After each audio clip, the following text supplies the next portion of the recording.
So, now that we've finished talking about our summer and what we plan to do and something that you guys should strive to do, we're going to move on to answering the inbox. So the first question on answering the inbox is, what events are you specifically looking forward to this summer? Ooh. I think cricket. Yes. Just yes. watching the cricket. Yeah. I'm not going to like any festivals or anything. But so there's really nothing specific. I think just sports. I think Wimbledon happened. Djokovic versus Kyrgios.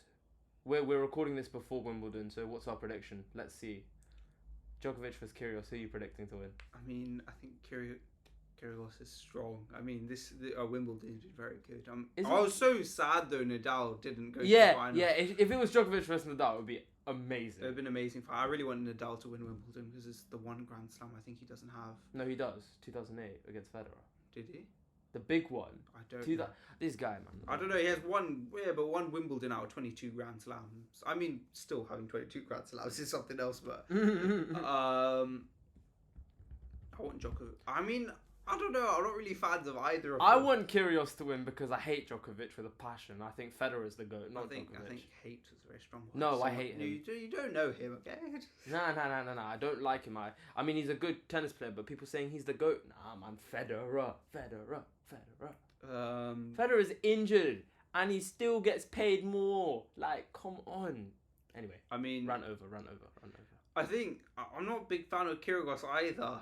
I think he's really arrogant sometimes. Yeah, but like the fact that he owns it, you got to admit, is class. Okay, it's not class, but like, you know, it's fun at least. It's entertaining to say that, but I think Djokovic, he's the king of grass. I mean, how many years has he won Wimbledon? Okay, so you're okay, yeah, true. So you're saying Djokovic? I'm saying Djokovic. Okay, I'm gonna go against you. I'm gonna say Kyrgios because Kyrgios is 2-0 against Djokovic currently. So I'm gonna back that. Let's see if we were right. So what event am I most looking forward to? It's got to be the cricket. I think, obviously, new captaincy for Test cricket for England, and also Stokes. Yeah, so Stokes has done pretty good. Root is so good. Root's batting, incredible. It's amazing. But also the T20 cricket. I'm looking to see how Josh Bartlett does. It should be interesting. So Morgan. So I'm looking forward to that. But yeah, it should be good. Now for also, I want to put a point out there. Certain people have been bashing me because I support England and not India.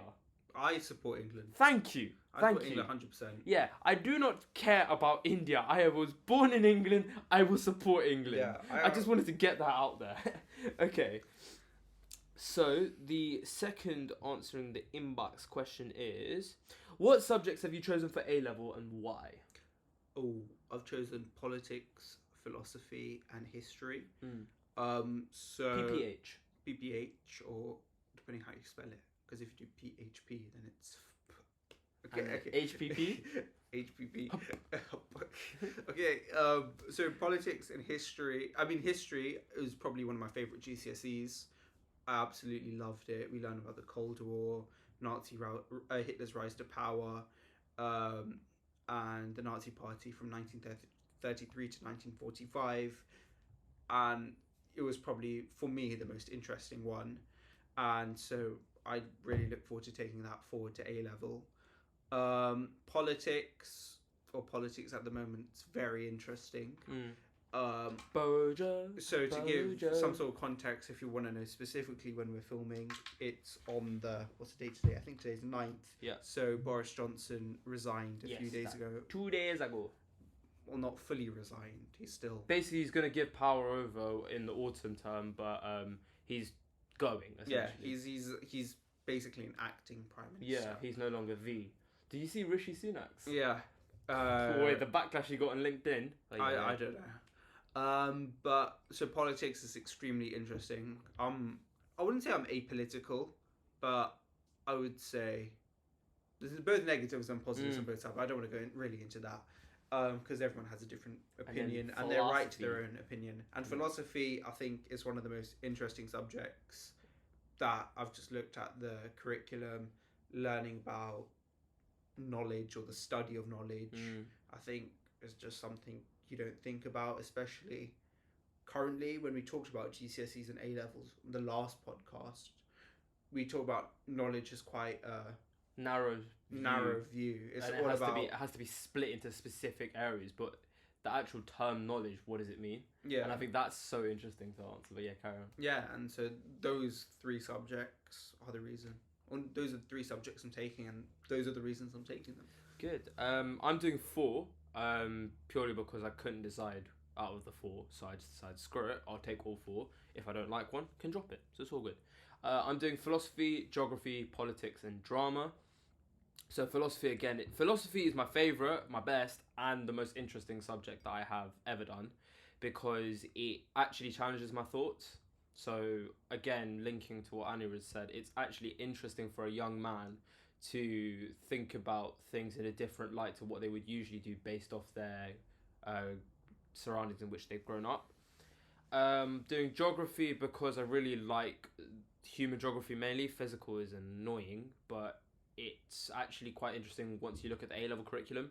And I think geography, people say it's a soft subject. I don't really care. I just think it's genuinely a subject I love.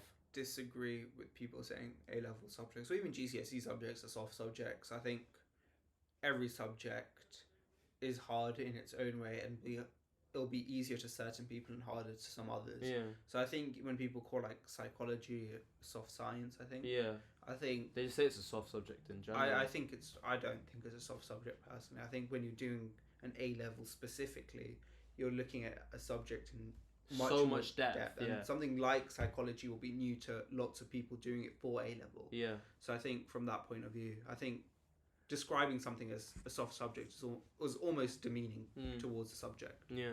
And then I'm doing politics, and basically the same reason as Aniruddh. And then I'm doing drama. Now, drama was a very interesting choice for a lot of people because they know that I love acting, I love directing. I mean, I helped out with our school's lower school play, right? And I directed a few scenes in that. The reason I took drama, though, was mainly because it allows me to express myself without writing too much. Like, the practical exams, the emotion that you can put into certain scenes, it really is uplifting. But also, the writing exam, I've realised drama is my second best subject, and I love it. Why not take it? Because it will not seem that hard to me. Again, I said this for the third time now, not to be cocky, but subjects that don't seem harder because I really enjoy them and I've worked hard at my craft. So why would I not take it? It was like a no-brainer when I finally realised, after the mocks especially, I'm actually pretty good at this subject. So yeah, I'm taking those 4. Likelihood of me dropping one, probably like 40-50%, but I do plan to take all 4 to A-level. I need to figure out how I actually feel about it.